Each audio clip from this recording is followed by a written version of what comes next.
adorarte, quiero adorarte. Solo quiero una y otra vez adorar, bendecirte, quiero bendecirte, hasta que no quede nada de mí. Yo quiero bendecir, exaltarte, quiero exaltarte, hasta que gobiernes tú en mi vida, mi Señor, y adorarte y exaltarte con todo mi amor, y adorarte y exaltarte de lo más íntimo de mi ser. Adorarte, quiero adorarte, solo quiero una y otra vez adorar, bendecirte, quiero bendecirte, hasta que no quede nada de mí. Yo quiero bendecir y adorarte y exaltarte con todo mi amor, y adorarte y exaltarte de lo más íntimo de mi ser. Dios te bendiga en este mensaje de media semana. Espero que por la gracia de Dios estés todavía perseverando con Dios, caminando con Él, encontrando tus fuerzas en un Dios que anhela y desea fortalecerte y empoderarte. La vida cristiana Dios la hizo de tal manera que para que la vivamos con Él. No es nosotros viviéndola para Él, es caminando con el Señor. Él es la vid verdadera y nosotros ramas que reciben vida constante de Él para dar el fruto que Él desea darnos. Pero para hacer eso tenemos que mantener puesta nuestra mirada en el Señor, y de eso se trata el mensaje de hoy. Te invito al libro de Hebreos, el capítulo 12, y vamos a leer los primeros 2 versos. Puestos los ojos en Jesús. ¿Cómo hacemos eso? Dice así la palabra de nuestro Dios, en el nombre del Padre, del Hijo y del Espíritu Santo. Por tanto, nosotros también, teniendo en derredor nuestro tan grande nube de testigos, despojémonos de todo peso y del pecado que nos asedia, y corramos con paciencia la carrera que tenemos por delante, puestos los ojos en Jesús, el autor y consumador de la fe, el cual por el gozo puesto delante de él sufrió la cruz, menospreciando el oprobio, y se sentó a la diestra del trono de Dios. Dios bendiga su palabra. Vamos a orar. Padre, qué precioso es saber que necesitamos y anhelamos tener los ojos puestos en ti, amado Cristo. Pero Señor, para agradarte necesitamos tu apoyo, necesitamos tu ayuda para agradar a Dios. Así que en esta preciosa oportunidad habla nuestro corazón, muéstranos cómo podemos mantener nuestros ojos constantes, perseverantes, persistentes en ti, y recibir toda la bendición que tú quieres darnos, Señor, y poder mirar a tus ojos y recibir la bendición y el poder que necesitamos, así como la paz que también necesitamos. Ayúdanos, Señor, y llévate la gloria. Bendice a tu pueblo. En el nombre de Cristo Jesús. Amén. Amén y amén. Por décadas se decía que el hombre, el ser humano, jamás podría romper la barrera de los 4 minutos corriendo una milla. en los grandes deportes de pista y campo, siempre se decía, los doctores decían en aquellos tiempos, décadas atrás, que era humanamente imposible correr una milla en menos de 4 minutos. De hecho, podría ser hasta mortal.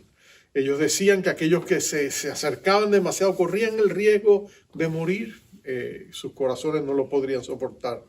Pero un inglés llamado Roger Bannister era un estudiante de medicina y su sueño era romper la barrera de los 4 minutos. Él sentía que era posible, que él lo podía hacer. Mientras más él aprendía de la medicina, llegaría a ser un famoso neurólogo. Pero cuando estaba estudiando en la Universidad de Oxford, él se dedicó a estudiar la mecánica de correr. Empezó a estudiar cómo él podía aumentar su velocidad, cómo él podía usar su cuerpo de tal manera más compacta que le permitiera romper eventualmente la barrera de los 4 minutos. Y en el 1956, Roger Bannister asombró al mundo cuando él registró un tiempo de 3 minutos, 59 segundos y un punto 0,4 fracción de segundo. O sea, él rompió la barrera y el mundo se quedó absorto. Él hizo lo que quería hacer. Hoy día miles de personas han roto, corredores mismos, han roto la barrera de los 4 minutos. De hecho, no se considera un corredor serio en términos olímpicos, a menos que pueda romper la barrera de los 4 minutos. Pero es interesante que cuando nosotros nos acercamos al libro del capítulo 12 del libro de Hebreos, nos habla de la vida cristiana como una carrera. De hecho, nos dice que la cualidad necesaria de los hombres y las mujeres de Dios para esta carrera es la perseverancia. Nos dice que tenemos que ser esforzados, pero nos dice también que debemos ser persistentes, que la vida cristiana es una carrera en la cual nosotros no podemos descalificarnos, no podemos rendirnos, no podemos soltar la toalla, porque el paso inexorable de la vida no espera por nosotros. Nosotros no somos en cierta medida inmigrantes que venimos a este mundo para quedarnos aquí. Somos peregrinos que caminamos la vida que tiene un principio y tiene un final. Y aquí el autor de Hebreos nos dice que Dios es el autor, el perfeccionador, pero también el consumador de esa carrera. En otras palabras, Dios quien nos da el origen, es Dios quien nos llama al final de nuestros días. Y tenemos que persistir y tenemos que luchar y no podemos darnos por vencidos frente a las incertidumbres de la vida, los problemas o las dificultades de la vida. De hecho, cuando tú miras la vida de los grandes hombres y mujeres en el mundo entero, tú encuentras esa cualidad persistente, perseverante. Tú la encuentras en los grandes inventores de la antigüedad, como los grandes hombres pioneros de la industria moderna. De hecho, cuando tú miras la historia de los hombres y mujeres que marcaron la historia, vas a descubrir que cuando ellos comenzaban, los grandes expertos de sus días usualmente no pensaban que ellos iban a hacer los logros que últimamente alcanzaron. De un gran pianista, Ignacio Piłsudski, uno de los grandes pianistas de todos los tiempos, su primer maestro de música le dijo: tú no vas a llegar a nada porque tus manos son muy pequeñas. Tú no tienes la capacidad de dominar el teclado. Bueno, este hombre dejó a este crítico en el pasado, en su espejo retrovisor, porque él tuvo la cualidad de perseverar. De grandes tenores del pasado, como Enrique Caruso, se dijo de este hombre que cuando él cantaba parecía un ventarrón que estaba entrando por la ventana. Bueno, pero él llegó a ser el más cotizado de los grandes tenores y hombres, tenores modernos todavía lo miran a él como una inspiración. Y así podríamos hablar de otros. Cada uno de los grandes y mujeres de Dios perseveraron. El libro de los Hebreos, en el capítulo 11, te muestra las vidas perseverantes de 28 siervos de Dios que por fe persistieron, lucharon, enfrentaron la adversidad y salieron avantes porque Dios estaba con ellos. Y ahora, en base a todo eso que él ha dicho, él dice: por tanto, nosotros también. Siendo que tenemos esa gran nube de testigos, de hombres y mujeres que en su pasado triunfaron con Dios y hoy están en el cielo, entonces nosotros también tenemos que correr la carrera. La imagen que el autor de Hebreos presenta es la de un gran coliseo o estadio olímpico, donde hay una gran carrera, pero los grandes héroes del pasado están sentados en las tribunas alrededor de ese gran estadio, mirándote a ti correr, vitoreándote y dándote ánimo. Y él le llama la gran nube de testigos que nos mira. Bueno, yo pienso que esa gran nube de testigos puede ser un poquito más personificada y más personal de lo que imaginamos. Porque aunque él describe esa gran nube de testigos, de esos 28 grandes hombres y mujeres de Dios, yo creo que cada uno de nosotros tiene una gran nube de testigos personal. Tú tienes en tu familia personas que ni siquiera llegaste a conocer en tu generación pasada, tatarabuelos o personas en tu generación que te consideran parte de su familia, que ellos sí perseveraron con Dios y están en los cielos. Y esa gente te vitorea, te anima, quiere que tú salgas triunfante. Yo pienso en mi madre, por ejemplo, que fue mi mayor intercesora, una mujer de Dios que conoció a Cristo en los 70, cuando tenía 70 años, pero que la vi como Dios la transformó en una guerrera de oración y que vivió hasta casi los 101 años, pero en sus últimas décadas ella oraba horas por nosotros. Y yo me imagino que cuando yo mire al cielo, allí la veré a ella en mi gran nube de testigos que persevera y que me dice, sigue adelante, hijo, no te rindas. Pienso en mis amigos, los que se adelantaron. Pienso en aquellos que amo, mis abuelos. Pienso en todos los que están allá. Esa es mi gran nube de testigos. Tú también tienes una gran nube de testigos. Y ellos te animan y te perseveran y te dicen, hijo, ponte las pilas, no te rindas, hija. Sigue adelante, sigue batallando. Tú vas a triunfar. Atrás ni para tomar impulso.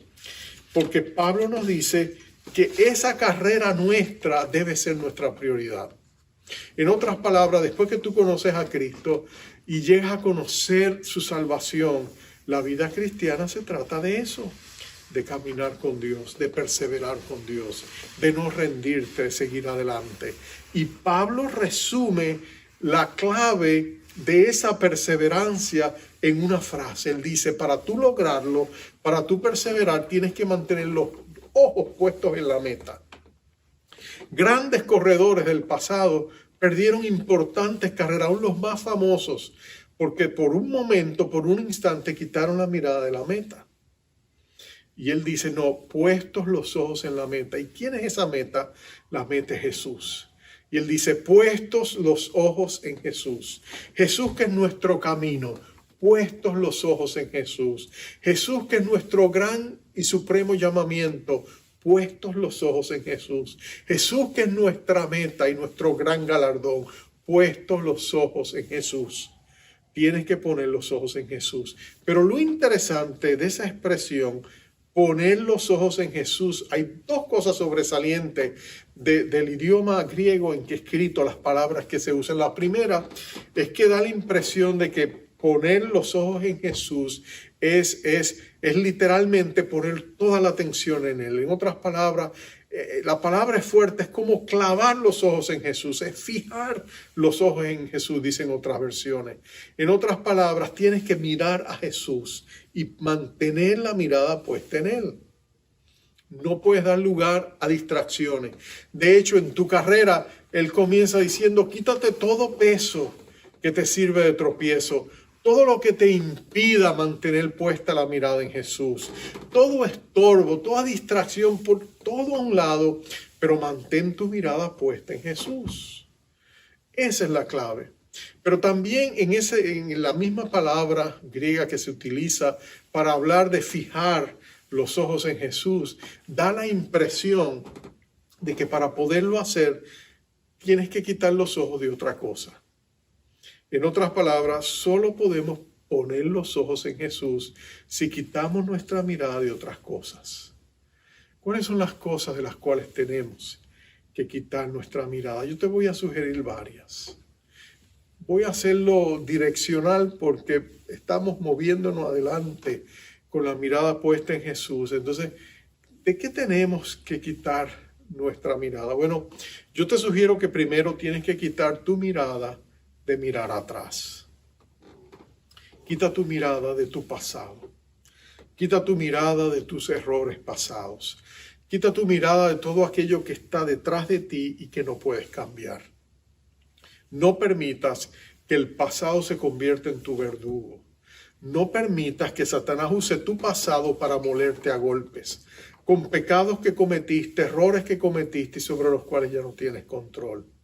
No dejes que el enemigo te siga condenando, te siga atacando, te siga demoliendo a golpes con algo que ya tú no puedes hacer nada al respecto. Grandes hombres de Dios y mujeres de Dios lucharon con su pasado y tuvieron que dejarlo atrás. Pablo, por ejemplo, fue el perseguidor de la iglesia. Pablo, un hombre que Dios usó posiblemente en las páginas del Nuevo Testamento después de Jesús, nadie destacó ya más que el apóstol Pablo.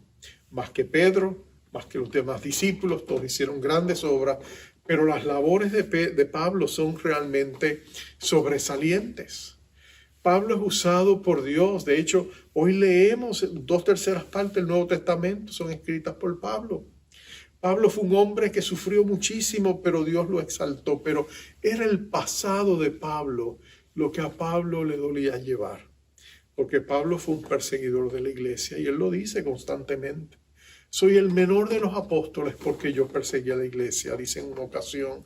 En otra dice, soy el peor de los pecadores, el jefe de los pecadores, porque yo perseguí la iglesia, perseguí a los santos. ¿Cuántas noches pasaría él atribulado por los recuerdos de las cosas que había hecho, las vidas cristianas que había extinguido, como la vida de Esteban, que lo salvó con su última oración cuando perdonó a aquellos que estaban haciendo con él semejante injusticia? Eso quedaría grabado en el corazón, en la memoria de Pablo. Pero nota que Pablo entiende que no puede vivir con el pasado. Él va a escribir a los filipenses, hermanos, yo mismo no pretendo haberlo ya alcanzado, pero una cosa hago, dice él, olvidando ciertamente lo que queda atrás, extendiéndome a lo que está adelante, prosigo a la meta, al premio del supremo llamamiento de Dios en Cristo Jesús. Pablo dice, no puedo mirar atrás, tengo que poner los ojos en Jesús. Tú y yo tenemos que dejar atrás el pasado. David es otro siervo de Dios que lucha con su pasado. En el Salmo 27 le va a decir a Dios, oh Dios, no recuerdes los pecados de mi juventud. Y también le va a decir en el verso siguiente, oh Señor, y perdona mi pecado que es grande. Oh, David había sido un guerrero, había derramado sangre. De hecho, él no puede construir el templo del Señor porque Dios le dice, no tú, tu hijo lo va a hacer. Él es un hombre de paz, tú has sido un hombre de guerra. Tienes todavía sangre. Y tú no vas a ser el hombre que me va a edificar a mí un templo. Entonces David lucha en cierta medida con eso, pero no era el único. Podríamos hablar de Rahab, podríamos hablar de Betsabé, podríamos hablar de Ruth, podríamos hablar de Noé, podríamos hablar de Salomón, podríamos hablar de Pedro. Todos estos grandes hombres y mujeres de Dios tenían esqueletos en sus closets, por decirlo así, luchas que habían tenido, errores que habían cometido, pecados que habían cometido, pero que Dios los había redimido, los había cambiado. Pero ellos no podían permitir que esos espectros del pasado todavía estuvieran atacando y impidiendo que ellos corrieran la carrera que estaba delante de ellos. Tú tampoco lo permitas. Cuando el diablo quiere atacarte con el pasado, reclama el poder de la sangre de Cristo para perdonarte, limpiarte de toda maldad. Pon tu pasado bajo la sangre de Cristo. Haz como Martín Lutero, que cuando el diablo le venía con la lista de todos sus pasados pecados, dormido una vez agarró el tintero y le dijo, sí, pero la sangre de Cristo me limpia de todo pecado. Y dejó manchada la pared.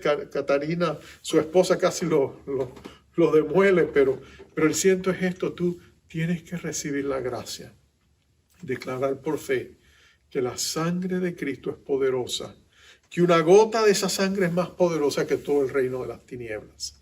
Quita tu mirada del pasado, pero también no puedes tener tu mirada puesta, si la vas a tener en Jesús, no puedes tener tu mirada puesta en la incertidumbre del futuro. Vivimos tiempos inciertos. Pero solo para nosotros Dios lo tiene todo seguramente calculado. Tú y yo vivimos momentos que no sabemos qué va a venir en el futuro. ¿Qué va a pasar con el trabajo? ¿Qué va a pasar con la iglesia? ¿Qué va a pasar con esto? ¿Qué va a pasar con lo otro? ¿Qué va a pasar con nuestra salud? ¿Qué va a pasar con nuestros seres amados? Todo pareciera estar envuelto en nieblas de incertidumbre. Pero ¿sabes esto? Dios nos dice, no caigas en el temor de las amenazas inexistentes de un futuro que todavía no está aquí. Al contrario, pon tu mirada en Jesús. Él está bien. Él sabe lo que está haciendo. No importa el futuro incierto, Dios te está esperando allí. Y Él te va a mostrar igual fidelidad, misericordia que te la ha mostrado hasta aquí. No ha sido fiel con Dios contigo hasta aquí, lo será también en el futuro. No hay incertidumbre en el futuro. Si la lámpara de la fe brilla, brillante en nuestros corazones, confiamos en Dios, confiamos en Él. No tienes que poner tu mirada en el futuro incierto. Dile a Dios, yo declaro, Señor, mis días futuros están en tus manos. Estoy seguro en ti. Tercero, quita los ojos de lo que te rodea. No mires atrás, no mires al futuro incierto, pero tampoco pongas la mirada, no te distraigas con lo que está pasando alrededor tuyo. A veces a nuestro alrededor hay problemas, ¿no es cierto? Hay tormentas, hay torbellinos, hay dificultades, hay situaciones adversas y nosotros podríamos muy bien poner nuestra mirada en esas tormentas y hundirnos en la desesperación, pero tienes que hacer lo que Pedro no hizo. Tienes que poner tu mirada en Jesús para caminar sobre esas aguas. Si quitas tu mirada de Jesús como Pedro te hundes, pero si tú pones tu mirada en Jesús en medio de la adversidad, tú vas a salir adelante frente a los problemas, los desafíos, las dificultades, porque Dios es tu ayudador. Nota que nuestro Señor nos dijo en Isaías 41:10, no temas porque yo estoy contigo, no desmayes, yo soy tu Dios que te doy las fuerzas, yo te esfuerzo. Y entonces mira, dos promesas eternas, siempre te ayudaré, siempre te sustentaré con la diestra de mi poder, de mi justicia. Solo Dios puede decir siempre. Tú y yo podemos decir a lo mejor, tú y yo podemos decir casi siempre, tú y yo podemos decir casi nunca, pero tú sabes que nosotros no tenemos la facultad de hablar de manera absoluta del porvenir, ¿no es cierto? Pero Dios sí puede, porque Él es Dios y Él dice, siempre te ayudaré, sin excepción. ¿Tienes un problema? Clama a mí, yo te responderé, siempre te ayudaré. ¿Tienes dificultades? ¿Te sientes desfallecer? ¿Sientes que no avanzas más? Dios te dice, no, yo te sustentaré, siempre te sustentaré. ¿Te faltan las fuerzas? Yo te sostendré. Son un absoluto dual que Dios nos dice, siempre te ayudaré, siempre te sustentaré. Por lo tanto, no tienes que mirar a las cosas y los problemas que están alrededor. Pon tu mirada en Jesús.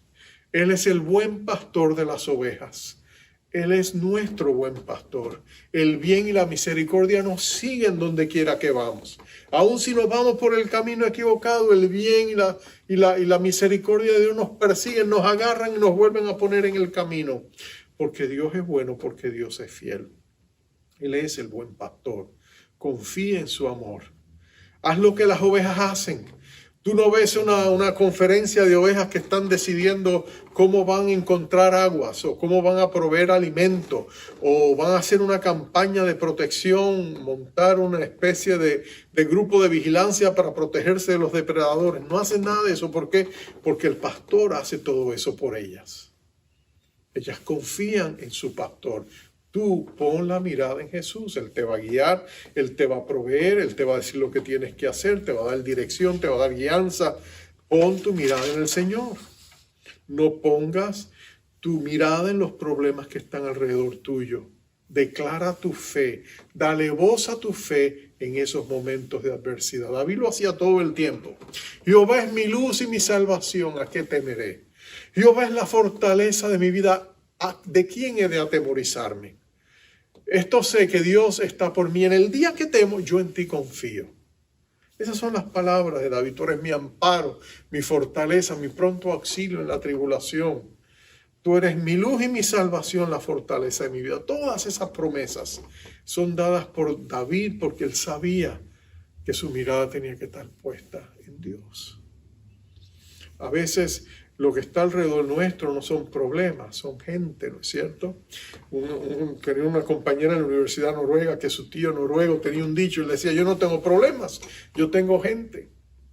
El mismo Juan Pablo Sartre, el pensador, el libre pensador existencialista francés, decía, el infierno es la gente, la otra gente.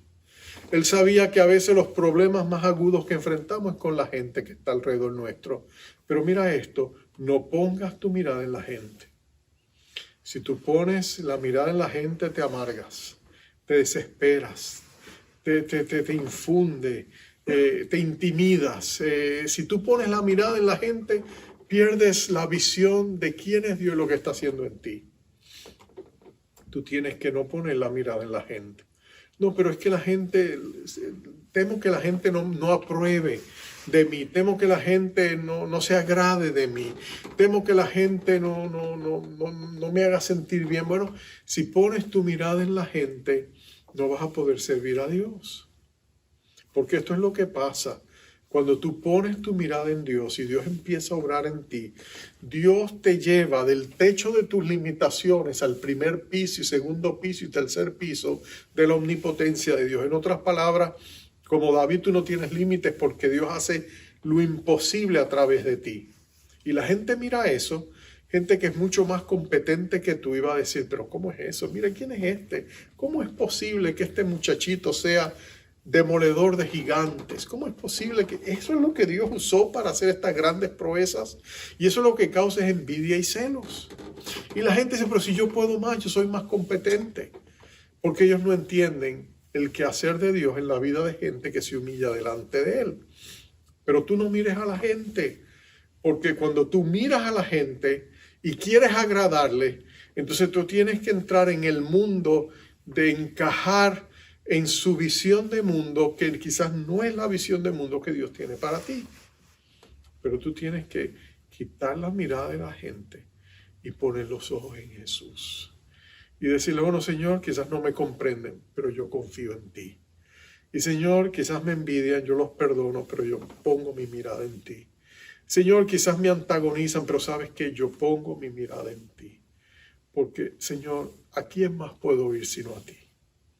Entonces, cuando la gente alrededor tuyo te critican o te rechazan o quieren volverte a tu lugar donde tú seas como todos ellos son, no lo permita. Pon tu mirada en Jesús. Y finalmente, para poner la mirada en Jesús tenemos que hacer algo más. Tenemos que quitar la mirada de nosotros mismos. Y a veces eso es lo más difícil, ¿no es cierto? Porque tú te miras en el espejo de tu conciencia e inmediatamente tú ves tus faltas. Tú sabes que Jesús reveló una gran verdad cuando dio la parábola de aquellos dos hombres que oraban en el templo, porque mostró los extremos de las dificultades que nosotros tenemos cuando tratamos de orar y conectarnos a Dios. Él dio una ilustración, una parábola de dos hombres. Uno era un fariseo y el otro era un publicano recaudador de impuestos. El fariseo es autosuficiente, pero el publicano se siente insuficiente. Uno lucha con el orgullo, el otro lucha con la vergüenza. Pero ambos son obstáculos cuando tú te acercas a Dios. La persona autosuficiente de pronto descubre de que pues no puede recibir la ayuda de Dios. De hecho, Dios escucha sus oraciones, pero no les presta mucha atención. Del fariseo Jesús dice que él oraba consigo mismo, porque la oración de él era arrogante. Él decía, Señor, gracias que te sacaste en la lotería, estoy parafraseando, cuando me hiciste tu siervo, porque la verdad es que mira, yo soy lo mejor que te ha pasado a ti, Señor. Yo no soy como esos publicanos, no soy como aquellos otros, yo hago esto, yo hago lo otro. Mis obras son impresionantes, mis credenciales son impecables, Señor, te sacaste de verdad la lotería conmigo. Y nota que Dios no le presta atención. Dios, porque la arrogancia, la altivez, dice que al altivo Dios lo mira de lejos. La persona autosuficiente no necesita de Dios y siempre estará limitado por su potencial humano, porque nunca será un canal de lo imposible, porque Dios no le va a usar. Pero nota al otro lado, allí está el publicano, él lo arropa la vergüenza, él no puede ni levantar su mirada a los cielos. Cuando mira al cielo, él baja otra vez la mirada y dice, perdóname, Señor, ten misericordia de mí. Él se siente tan insuficiente. Tú sabes que hay tantos cristianos que no oran porque se sienten apenados de ir a Dios. Es como si estuvieran poseídos o llenos de un espíritu de orfandad. No se atreven a mirar al cielo y decirle, papá, porque sienten pena, vergüenza. Pero nota que también eso es un obstáculo porque tenemos puesta la mirada en nosotros. Tenemos que cambiar la mirada de nuestra vergüenza, de nuestra autosuficiencia y ponerla en Jesús. Ponerla en Jesús. David era un hombre conforme al corazón de Dios. La expresión hebrea literalmente dice un hombre que va tras el corazón de Dios. ¿Sabes por qué David era así? Porque David se sentía insuficiente. David sabía que necesitaba la gracia abundante, la constante misericordia de Dios en su vida. Y David siempre estaba corriendo tras Dios con 2 cubos para que Dios se los llenara de misericordia. Busca la palabra misericordia en los salmos de David y siempre la vas a encontrar en casi todos sus salmos. ¿Por qué? Porque David reconoce que él necesita la misericordia de Dios. Así que él buscaba a Dios para que Dios le llenara el cubo. Señor, ten misericordia de mí. Perdóname, Señor, levántame, Señor, restáurame, Señor, mi confianza está en ti, Señor, aún en medio de mis problemas. David había aprendido a quitar sus ojos de sí mismo y ponerlos en Dios. Y por eso Dios se agradaba tanto de David. Dios se agradaba tanto de David porque él sabía que David lo miraba a él, lo buscaba a él, recibía de él gracia, misericordia y paz. Hermanos, en esta pandemia, qué difícil ha sido mantener puestos los ojos en Jesús, ¿no es cierto?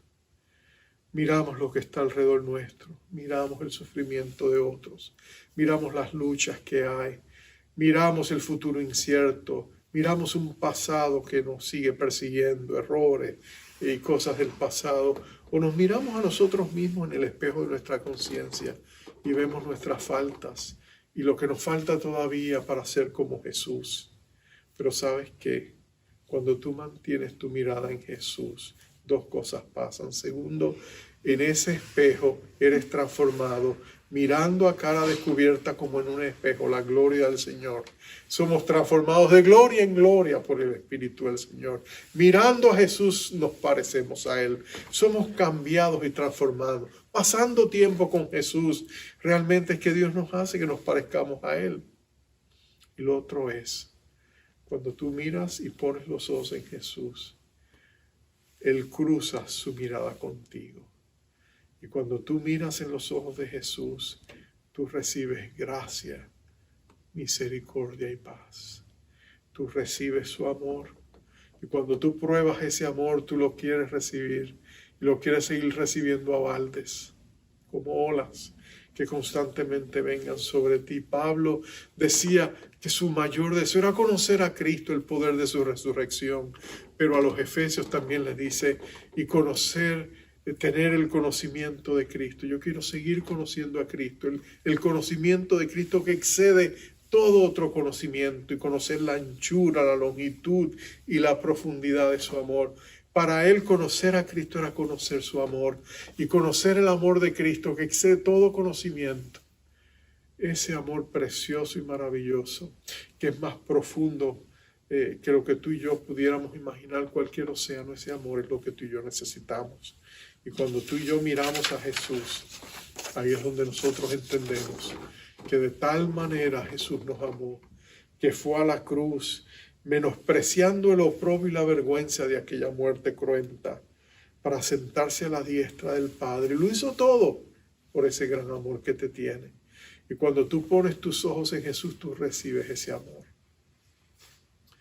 Vamos a orar y vamos a abrir nuestro corazón.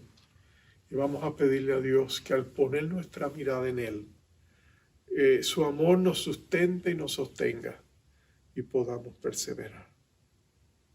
Padre amado, qué precioso es saber que tenemos a un Dios que no solamente nos ama, es un Dios que se goza y se alegra en estar con nosotros.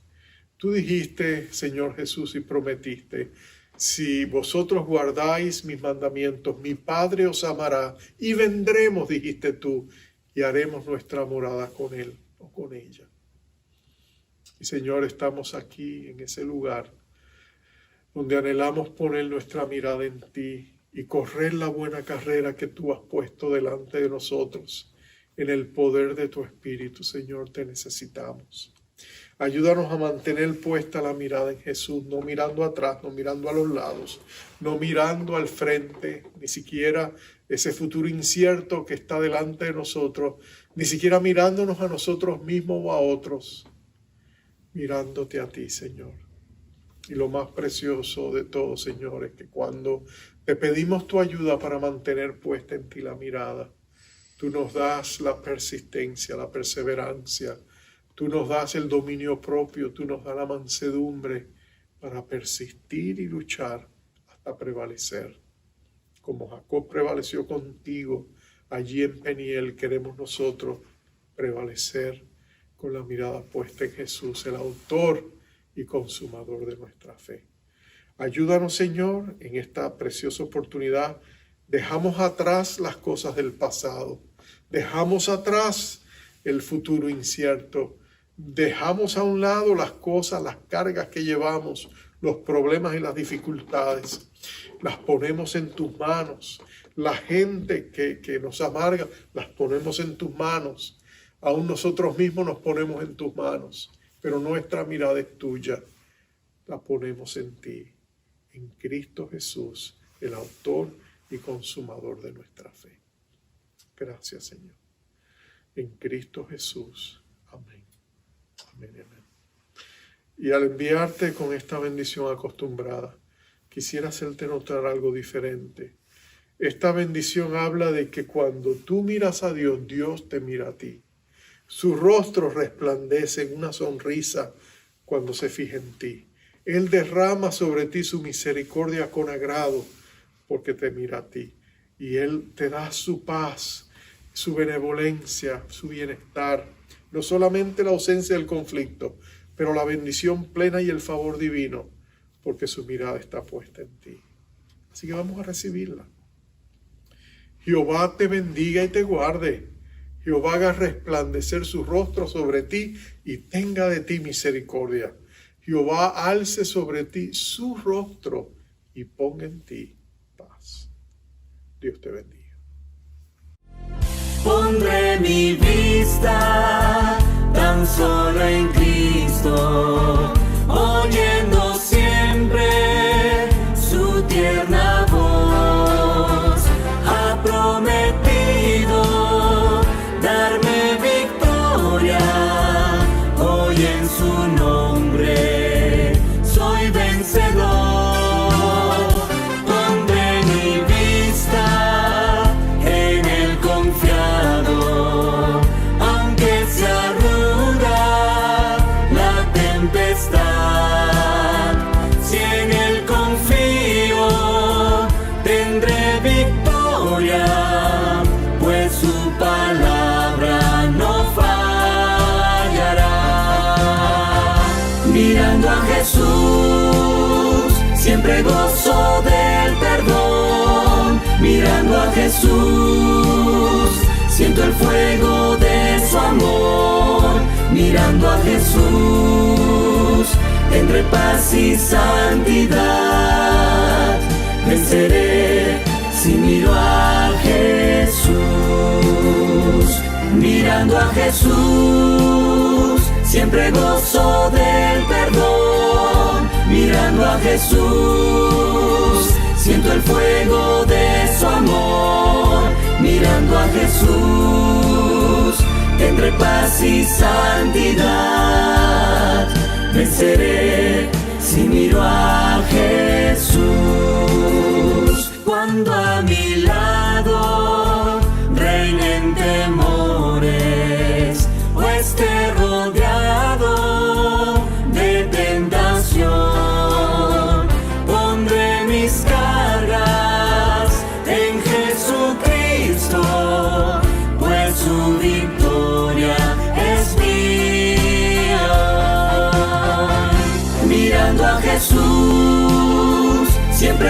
gozo del perdón. Mirando a Jesús, siento el fuego de su amor. Mirando a Jesús, tendré paz y santidad. Venceré si miro a Jesús. Mirando a Jesús, siempre gozo del perdón. Mirando a Jesús, siento el fuego de su amor. Mirando a Jesús, tendré paz y santidad.